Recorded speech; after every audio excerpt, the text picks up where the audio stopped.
Bienvenue sur les antennes de Bâti Radio et Radio Territoria. Ravi de pouvoir vous faire vivre cette 4e date de la tournée Renault Tour dans le cadre du forum Renault Days qui aura lieu, pour rappel, notez-le sur vos agendas, les 7 et 8 octobre prochains. Ce sera Porte de Versailles à Paris. Un événement qui met en lumière les enjeux et solutions pour accélérer la rénovation énergétique sur l'ensemble du territoire. 3e table ronde consacrée cette fois au recrutement, à la formation et à la reconversion dans le domaine de la rénovation énergétique. C'est un secteur en pleine expansion, mais qui fait face, vous le savez, à une pénurie de main-d'œuvre très importante. Selon des projections d'ailleurs, la rénovation énergétique pourrait générer jusqu'à 250 000 emplois supplémentaires en France d'ici à 2030. Encore faut-il pouvoir former, encore faut-il pouvoir attirer les talents vers ces métiers d'avenir. C'est justement l'objet et la question centrale de notre échange sur cette table ronde. Comment recruter, comment former, comment accompagner à la reconversion vers ces métiers qui sont évidemment essentiels. À mes côtés, 3 invités que je vous présente tout de suite. Laetitia Bartoli, bonjour. Bonjour. Vous êtes chargée de mission territoriale Centre Val-de-Loire, Corse, Île-de-France au 3CA BTP. Merci d'avoir gentiment répondu à notre invitation. Arthur Braque de la Perrière, bonjour. Bonjour. Directeur général de Dorémy, bienvenue sur ce plateau. Philippe Troyot, bonjour. Bonjour. Directeur développement produits et services APE 2E, c'est comme ça qu'on prononce. l'Académie de la performance et de l'efficacité énergétique. Bienvenue en tout cas à tous les 3 et merci d'être présents sur cette table ronde. Et puis c'est une table ronde qui se déroule en public. Vous pouvez d'ailleurs vous applaudir. Voilà, un public réactif qui pose des questions, qui s'intéresse évidemment au sujet qui les concerne. Vous pourrez, encore une fois, à l'issue de cette table ronde, poser vos questions. Évidemment, on s'en fera le relais. Une question peut-être pour commencer pour Arthur Braque de la Perrière, donc directeur général de Dorémy. Pourquoi est-ce que c'est crucial aujourd'hui de former tous les maillons de la chaîne pour réussir justement la rénovation énergétique ? Alors peut-être pour introduire, je vais rappeler la mission de Dorémy. Oui. C'est la rénovation performante. Aujourd'hui, on constate qu'on sait très bien faire des rénovations pour atteindre 30-40% d'économie d'énergie. Alors, quand on parle de rénovation performante, vous parlez de quoi, vous ? Eh bien, chez Dorémy, on est spécialisé sur la maison individuelle et on vise de diviser la consommation d'énergie par 4 à 8. Donc, on cherche à atteindre un maximum de performance sur nos travaux et ça passe évidemment par la formation. J'entendais parler tout à l'heure du besoin de simplification. C'est évident qu'on partage tous le besoin de simplification, mais il faut bien partir d'un constat, c'est que c'est extrêmement complexe aujourd'hui. Et pour réussir une rénovation performante, on a besoin de faire travailler tous les acteurs ensemble. Alors vous défendez la rénovation globale. Tout à l'heure, quand on parlait du monogeste, vous avez dû avoir les oreilles qui sifflaient, non ? Merci de le souligner. Alors c'est tout à l'heure, il y a beaucoup de défenseurs de la rénovation par geste. Pour apporter un peu de diversité, je suis clairement... favorable à la rénovation globale, mais je n'opposerai pas les deux. Moi, j'étais artisan pendant 12 ans. J'étais artisan, plaquiste, peintre. Donc des monogestes, j'en ai fait beaucoup. Et mes clients sur les chantiers me demandaient régulièrement des monogestes, et j'en ai fait. Ce qui compte, c'est surtout de raisonner sur un parcours qui est cohérent. Et pour revenir sur votre question de la performance, sur un chantier pour que ça fonctionne, moi j'ai énormément travaillé en groupement d'artisans, donc moi j'étais le plaquiste ou le façadier du chantier, mais je travaillais avec un menuisier, avec un ventiliste, avec un électricien, avec un chauffagiste. Ce qui faisait que le projet était réussi, c'est si on arrivait à travailler tous ensemble de manière cohérente. Et c'est là où la formation intervient. Sur un chantier, et on le voit chez Dorémy, on forme des professionnels du bâtiment tous les jours. Les professionnels connaissent très bien leur métier. Là-dessus, il n'y a pas d'enjeu d'apprendre un plaquiste à faire l'isolation par intérieur, un menuisier à poser des fenêtres. Tout le monde sait très bien le faire. Par contre, gérer les points concrets sur un chantier qui font que ça devient de la rénovation performante, gérer les interfaces, l'étanchéité à l'air, la migration de vapeur d'eau, ça demande de travailler de manière transversale et la formation commence par les acteurs du bâtiment. Et pour répondre à votre question précédente sur tous les maillons de la chaîne, effectivement, Dorémy a commencé par former les entreprises de travaux. Aujourd'hui, il y a plus de 300 entreprises qui ont été formées, à commencer par la mienne. C'est comme ça que je suis arrivé chez Dorémy. Mais aujourd'hui, on se rend compte que pour qu'un chantier soit réussi, il ne s'agit pas seulement de former tous les professionnels qui interviennent sur le chantier, mais beaucoup plus largement tous les prescripteurs, tous ceux qui vont intervenir en conseil. Et c'est pour ça que Dorémy a élargi l'offre de formation également pour les banques, qui sont parfois les premiers conseillers, également les agences immobilières pour pouvoir donner les bons conseils au moment des mutations, mais également les fournisseurs de matériaux ou les agences d'intérim, par exemple, qui interviennent à chaque maillon de la chaîne pour s'assurer qu'à la fin, on donne une meilleure chance au parcours. Je vais parler de parcours, ça permet de réconcilier les monogestes et la rénovation globale. Encore une fois, je n'opposerai pas les deux, mais d'avoir le meilleur parcours possible pour que même si aujourd'hui on fait 30% d'économie d'énergie en faisant 2 gestes de travaux, demain, quand on fait les autres gestes, on puisse atteindre 60, 70, 80%. Ce sont des formations qui débouchent sur des certifications ? Alors, jusqu'à aujourd'hui, on a formé essentiellement pour nos propres besoins, parce que la particularité de Doremi, c'est d'être pas seulement un organisme de formation, mais également de faire des travaux. Nous, nos équipes aujourd'hui sont entre les chantiers. Si je prends l'exemple de l'agence de Rennes, Doremi est implanté à Rennes depuis 4 ans. Sur l'agglomération de Rennes, on réalise des travaux. Depuis plus de 4 ans, on intervient aujourd'hui en tant que maître d'œuvre. Et donc, on forme les entreprises qu'on amène sur nos chantiers. On a cette double casquette qui permet d'alimenter la performance sur les chantiers et également des retours d'expérience en formation. Les formateurs, ils viennent du terrain, là aussi ? Alors, essentiellement du terrain. On a des artisans qui sont formateurs et on a également des maîtres d'œuvre qui sont formateurs. Ça va dépendre des formations. Si je prends une formation, par exemple, pour les entreprises de travaux, on peut avoir des profils plus généralistes. Si on prend aujourd'hui une formation qu'on lance à Rennes à partir du mois de juin, enfin au CFA de Saint-Grégoire, pour être très précis, formation plateau technique, on va former au geste ceux qui sont directement concernés par la pose, pour s'assurer de la qualité de la pose. Donc c'est une formation à l'étanchéité à l'air, une formation à la ventilation double flux, qui n'est pas encore assez connue sur la maison individuelle, la formation à la pose des fenêtres, par exemple. Vous parliez d'un CFA, vous nouez aussi des partenariats justement avec des organismes également de formation. Il y a des passerelles qui se créent, qui s'opèrent. Pour réussir la rénovation performante, on doit travailler avec tous les partenaires. C'est une démarche qui est absolument pas isolée et c'est pour ça que Doremi travaille avec tout type de partenaires, les CFA comme les fournisseurs et bien sûr les entreprises de travaux. Les formations, elles ont une durée globale de combien de temps ? Alors ça va dépendre du type de formation. Si on prend par exemple les formations pour les conseillers des espaces France Rénov', il y a des formations sur 1 jour ou 2 pour leur apporter les points spécifiques de la rénovation énergétique. Les entreprises de travaux qu'on va former, qu'on va emmener sur nos chantiers, on leur donne 3 jours de formation. 3 jours de formation, ça paraît court, mais pour les entreprises de travaux, c'est déjà beaucoup. Et puis pour la formation la plus poussée qu'on a chez Doremi, qui est une formation pour les architectes, les maîtres d'œuvre, là c'est une formation sur 4 semaines où on va travailler tous les points précis de la rénovation performante, notamment les interfaces, les ponts thermiques, la migration de vapeur d'eau, l'étanchéité à l'air. Alors vous avez à Rennes, vous l'avez dit, vous êtes implanté, vous avez un réseau d'artisans, un plateau technique. Ça permet quoi finalement cet ancrage local au niveau des formations justement qui sont proposées ? Alors, un chantier réussi, c'est d'abord une question de personnes. C'est d'abord l'humain. Les personnes ont besoin d'être connectées entre elles et de travailler ensemble. Et c'est sur un chantier, ça se passe comme ça. Si chacun est très bien formé dans son coin sans savoir ce qui se passe chez les autres, on n'est pas sûr d'atteindre les performances qu'on souhaite avoir. À l'échelle locale, on a besoin que tout le monde travaille ensemble, le maître d'œuvre, les artisans, aussi l'assistance à maîtrise d'ouvrage. Et c'est là où le maillon local est extrêmement important, d'autant qu'on réalise cette partie travaux.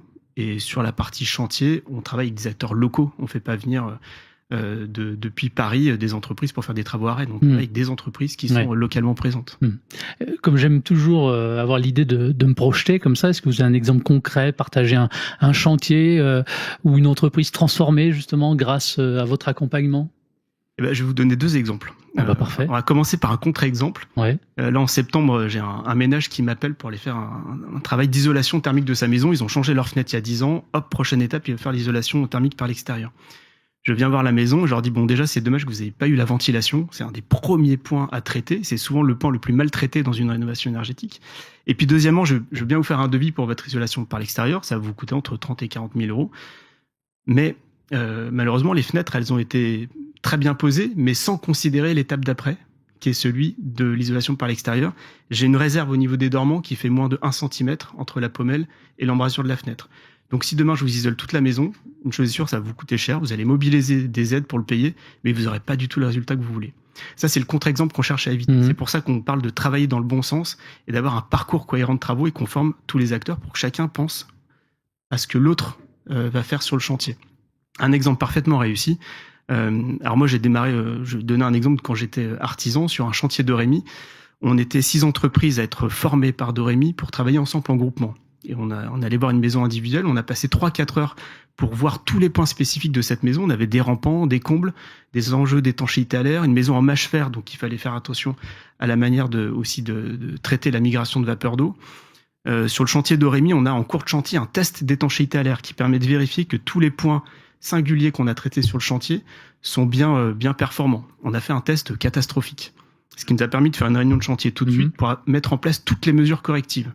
Et ça concernait autant le menuisier que le ventiliste, et puis que ma propre entreprise qui avait loupé une partie dans les combles perdus où il y avait des fuites d'air au niveau des forjets de la maison. On a pu traiter tous les points puisqu'on a fait ce test intermédiaire en cours de chantier. Le chantier s'est terminé, donc chacun était formé sur son lot, a pu contrôler son travail, se coordonner. Après un an et demi, l'hiver suivant, la cliente nous a envoyé sa facture de chauffage divisée par 4. Ah ouais, un vrai résultat concret là. Et une vraie fierté pour toute l'équipe d'artisans qui a travaillé sur le projet. J'imagine. Philippe Troyot, directeur développement produits et services AP2E. On rappelle concrètement l'action d'AP2E ? Alors l'action d'AP2E, historiquement, on était une association qui avait été créée par tous les industriels, négoces et distributeurs qui œuvrent dans le domaine de la rénovation énergétique, il y a un peu plus de 18 ans de ça, par l'association Promodule, pour des raisons de déploiement dans les premières vagues de formation RGE. Ils ont fait appel à notre groupe pour justement mettre en œuvre un dispositif de déploiement, puisqu'on avait formé plus de 15 000 pros en à peine un an et demi, en système de 8. C'était une grosse machinerie. Jusqu'à maintenant, on est resté en surveillance avec certains de ces acteurs. Et à l'heure où la nouvelle vague RGE arrive, effectivement, ça fait notre cible, vous l'avez compris, ce sont les pros du bâtiment. Et ça fait 3 ans aujourd'hui qu'on a eu la chance d'avoir été choisi parmi d'autres, soit en tant que pilote ou en groupement, pour préparer tous les contenus de la nouvelle vague RGE, dont la réglementation vient de paraître. Oui, on va pouvoir en parler justement. Et vous disiez, c'est ça, c'est 20 000 pros, c'est ça ? En tout, on a formé 20 000 pros depuis 18 ans, oui. D'accord, ok. Alors, vous avez participé à la conception de la nouvelle gamme de formation RGE. Concrètement, qu'est-ce que ça change par rapport alors qu'est-ce que ça change ? Alors déjà, je suis un petit peu embêté parce qu'avec tout ce qui s'est passé au niveau gouvernemental, etc., les textes ont mis un peu plus de temps à sortir, ils auraient dû sortir un peu plus tôt. Ils étaient prêts, mais ils n'étaient pas sortis, pas publiés. Ils étaient prêts et on était tous ceux qui ont été impliqués un peu malheureux de la chose. Et du coup, on a un devoir de réserve sur le contenu. Par contre, je peux vous donner des petites informations intéressantes. Alors déjà, les textes sont parus, ils sont disponibles au JO, ils sont parus et disponibles depuis le 25 mars au journal officiel. Dedans, donc, vous aurez toutes les règles relatives aux qualifications requises pour le bénéfice des crédits d'impôt et toutes les nouvelles règles relatives aux responsables techniques des entreprises par rapport à toutes ces évolutions qui ont été intégrées dans les nouveaux programmes de formation qui sont listés dans ces 2 textes. Et donc, l'information intéressante, c'est que le 15 avril prochain, les ministères et les organes conjoints, organismes de qualification, cellules AT2E, etc., vont communiquer sur toutes les dispositions de déploiement du dispositif, donc vers les organismes déjà agréés, et ils vont ouvrir cette réunion à compter du 29, où là, il y aura un webinaire qui va permettre à tous ceux qui veulent effectivement œuvrer dans ce sens-là de bénéficier du même niveau d'information sur les conditions de déploiement.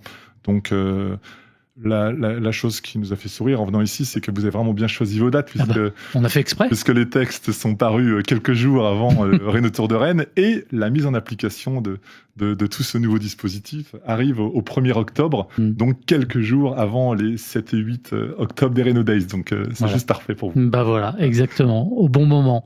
Les nouvelles formations, elles sont publiées aussi dans les textes ? Les noms des nouvelles formations sont publiés. C'est vrai que dans les formations sur le RGE, il y avait avant une formation de 3 jours qui était avec le temps un peu décrié parce que loin des préoccupations des pros. Aujourd'hui, le choix a été fait de décliner ça par catégorie de travaux, là où chacun des pros va y retrouver beaucoup plus son compte avec le bénéfice de toutes les évolutions, comme c'est cité effectivement dans les dernières communications des ministères. Et je suis obligé de m'arrêter là pour ce qui est du contenu. Ouais. Mais du coup, effectivement, chacun, que ce soit monogeste ou pour des rénaux d'ampleur, chacun pourra y retrouver son compte et avec des contenus vraiment très intéressants, dont les principaux chapitres figurent effectivement dans ces arrêtés du 17. Et on aura l'occasion de se revoir peut-être et d'en reparler. Évidemment. Ça va être un gros sujet. Évidemment. Vous proposez un accompagnement qui est clé en main, c'est ça, pour décrocher le RGE? Alors, nous, l'histoire d'AP2E, avec l'arrivée du RGE, ça a toujours été d'accompagner les pros dans toutes ces démarches. Tout le monde parle de simplification, mais aussi de complexité de ce dispositif. Même si on a été rassuré au niveau des délais par notre délégué régional Calibat ici, Bretagne, qui réduisent de jour en jour, notre accompagnement en P2E, c'est effectivement de faciliter la formation au plus près des acteurs du territoire, mais aussi de les accompagner sur la préparation de choses qui peuvent être stressantes, comme ces fameux QCM que les pros n'ont plus l'habitude de passer. Donc on propose des dispositifs d'accompagnement pour qu'ils s'entraînent. Et puis aussi, on a des partenaires qui accompagnent jusqu'à la réalisation du dossier pour faciliter ces échanges et justement avoir le Graal que ce RGE, parce que tous les distributeurs, négoces ou autres avec lesquels on travaille s'accordent à dire que ces acteurs-là consomment plus de matériaux. Donc tout le monde y retrouve son compte justement pour atteindre cette réno qualité et performante. Ouais. Est-ce que vous voyez de plus en plus parmi les profils des personnes justement qui sont en parcours de reconversion? Alors, on voit ça, et tout ça est stimulé aussi par un contexte très favorable dans l'accès au marché de la rénovation. Au sein de notre groupe, on fait partie du groupe ITGA et Open Pro. On est un acteur leader sur la formation des auditeurs à l'audit énergétique en France. Et aujourd'hui, il faut savoir qu'en 2024, il y avait plus de 15 000 audits énergétiques qui étaient réalisés chaque mois. Là, en 2025, on arrive à 30 000 puisqu'il y a l'extension au niveau des étiquettes. Et quand vous regardez les enquêtes Trémi, qui sont des enquêtes très sérieuses, tout le monde sait que dans les chiffres, près de 50% des travaux de rénovation énergétique dans les maisons individuelles sont déclenchés au niveau de ces transactions. Or, désormais, dans ces transactions, et ça a été dit par les précédentes tables rondes, un facteur déclenchant, c'est cet audit énergétique qui en plus propose des parcours de travaux. Et dans ce que l'on a comme appel entrant beaucoup en ce moment, c'est des pros qui disent mais comment moi je pourrais être auditeur énergétique, parce qu'ils ont bien compris que c'était la clé d'entrée. Et aujourd'hui, quand ils se renseignent, ils se rendent compte que c'est un peu plus compliqué. Et là, il faut effectivement travailler ensemble. 30 000 audits par mois. Il y a 30 000 audits énergétiques par mois qui sont réalisés. Ça, ce sont des chiffres de la DHUP, donc ce sont des chiffres officiels qui sont connus. Et ça veut dire que sur ces 30 000, il y a un pourcentage qui crée quelque part des travaux. Donc quand on parle de massification, etc., on est complètement dans cette dynamique. Et aujourd'hui, il y a des sensibilisations que l'on fait auprès des pros qui sont très simples. On se rend compte que les professionnels du bâtiment ne sont pas forcément aguerris à ces mécaniques du DPE, de l'audit énergétique, toute la mécanique autour de France Rénov. Et l'idée, c'est de décomplexer et ouvrir les yeux sur l'accès à ce marché de la rénovation qui peut être accéléré avec une meilleure maîtrise de ces acteurs et de ces mécanismes. Outils concrets, simulateurs, logiciels, vous utilisez quoi pour rendre vos formations finalement peut-être plus pratiques et aussi plus impactantes? Alors, ce qui se passe, c'est que souvent, on met en place des éléments concrets, on les met en situation avec des études de cas réels. Quand vous balayez certains types de construction avec 3-4 cas de figure, vous couvrez 80% des situations. Et tout à l'heure, certains parlaient de simulateurs, Point P parlait de CapRénov. Il y a des outils comme ça qui sont relativement accessibles et qui permettent effectivement de mettre en pratique et en lumière et de démontrer par A plus B concrètement effectivement les apports. Et puis après, dans les autres tables rondes, il y a des acteurs qui facilitent la mise en relation, des financements, etc. Donc, quand on ouvre les yeux quelque part aux professionnels, il y a un écosystème qui est organisé, c'est juste qu'il faut ouvrir les yeux. Il y a des fois un complexe de myopie et très vite, on peut lever le brouillard. Et ça, on sait faire en Bretagne. Bien joué. Comment massifier la formation RGE sans finalement sacrifier la qualité? Ça aussi, c'est une vraie question. Comment massifier finalement la formation aussi autour C'est un vrai enjeu parce que tout à l'heure vous parliez de 250 000 emplois. 250 000, c'est l'objectif que le gouvernement s'est fixé en termes d'entreprises RGE. Aujourd'hui, on en est à 60 000. Donc, il y a un vrai enjeu. Et aujourd'hui, tout le monde parlait de simplification. Aujourd'hui, c'est comment on simplifie cet accès. Donc, nous, on y œuvre au quotidien. Et effectivement, c'est un challenge. Le fait que tout le monde ait cette même envie, on est optimiste sur le fait qu'on y arrive. On attend de voir les réunions de déploiement sur le dispositif qui va nous être présenté le 15 par les organismes de qualification et puis les ministères sur ces nouvelles dispositions. Mais effectivement, la simplification reste le mot d'ordre. Et comment préserver cette qualité? Aujourd'hui, le le dispositif a ouvert la formation distancielle. Et dans les conceptions aujourd'hui, la formation distancielle n'a plus rien à voir avec ce qui se passait il y a peut-être 10 ans. Et on arrive à avoir des performances, des performances vraiment exceptionnelles en termes d'acquisition et de transformation. Ça, c'est un des leviers qui peut-être peut accélérer la massification. Il y en a certainement plein d'autres. Et après, pour ce qui est de préserver la qualité, je crois que c'est notre travail quotidien ensemble, et en continuant à travailler ensemble, c'est ce qui nous guide de toute façon. Évidemment. Laetitia Bartoli, je rappelle que vous êtes chargée de mission territoriale Centre Val-de-Loire, Corse, Île-de-France au 3CA BTP. On peut rappeler peut-être en préambule quel est le rôle justement du 3CA BTP? Tout à fait. Alors d'abord, c'est le comité de concertation et de coordination de l'apprentissage du bâtiment et des travaux publics. C'est une vieille maison qui a plus de 80 ans. C'est une association à gouvernance paritaire, donc c'est l'outil des branches du bâtiment et des travaux publics et qui est au service des organismes de formation. Donc nous sommes là pour accompagner les organismes de formation, que ce soit en formation initiale ou en formation continue. Vous ne proposez pas des formations, vous travaillez avec les organismes de formation. Du tout. Notre raison d'être, c'est plutôt de garantir aux branches du bâtiment et des travaux publics une qualité pédagogique au service, en matière d'apprentissage ou de formation continue. Voilà.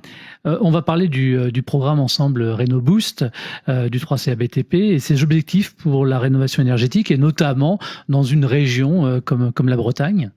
Alors en effet, RénoBoost, qu'est-ce que c'est? C'est un programme collaboratif des branches du bâtiment et des travaux publics. Donc c'est une volonté du conseil d'administration du 3CA BTP, initiée en 2022 et qui a été déployé dans toutes les régions. C'est-à-dire que c'est pas un programme national qui est descendu. On a d'abord une analyse territoriale.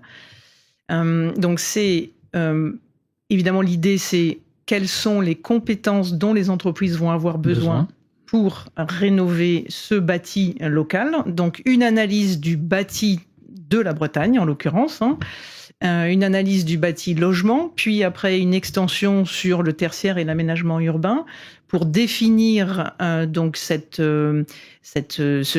bâtiments et donc dans leurs caractéristiques, mais en croisant avec plein d'autres facteurs.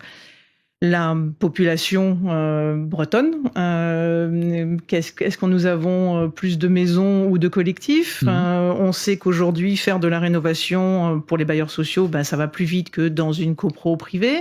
Pour du privé en maison, c'est plus compliqué et puis ça nécessite aussi des fonds. Donc c'est aussi prendre en compte la population dans sa globalité, dans sa pyramide des âges, dans le revenu médian aussi. Vous voyez, donc c'est un croisement d'énormes, de beaucoup de données qui nous viennent de plusieurs structures, évidemment, et qui permettent donc de définir des compétences nécessaires à 2035 pour répondre aux besoins des entreprises. Évidemment, au milieu de tout ça, on a interrogé les entreprises du territoire. Oui, j'imagine, ouais. Évidemment, pour leur dire, voilà le paysage du bâti.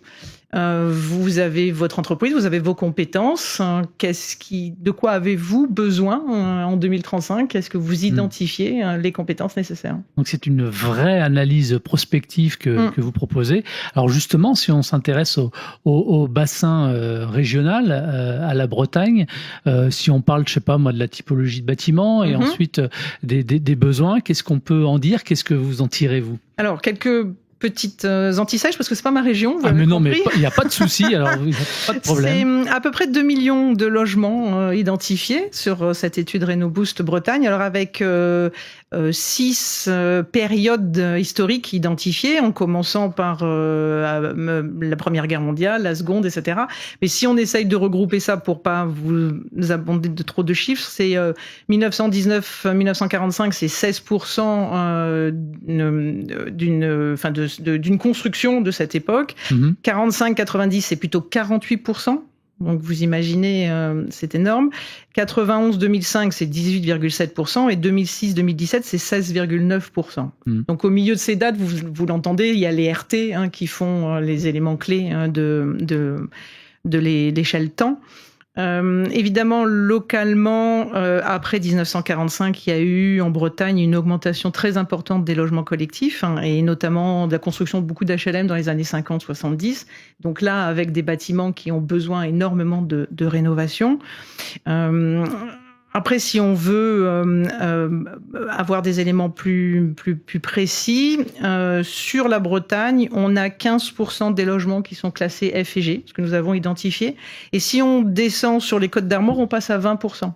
D'accord. Donc ça aussi, ce sont des caractéristiques qui ont été prises en compte dans le programme Rénoboost. C'est au-delà de la maison individuelle, de la collectif, c'est aussi la construction près de la mer, la construction dans les terres. Ce ne sont pas les mêmes constructions et il faut en tenir compte dans l'étude pour identifier les compétences nécessaires. Alors justement, si on parle des compétences, les fameuses compétences spécifiques, je dirais, à la région. Alors, on a identifié un top 6, un peu comme dans toutes les régions. Voilà, on essaye d'aller vers un top 6 des métiers. Donc, on est sur d'abord le métier de chauffagiste, avec un besoin autour de 1400 individus. On est après sur le métier de plaquiste et le métier d'électricien. Voilà, ça, c'est les 3 premiers.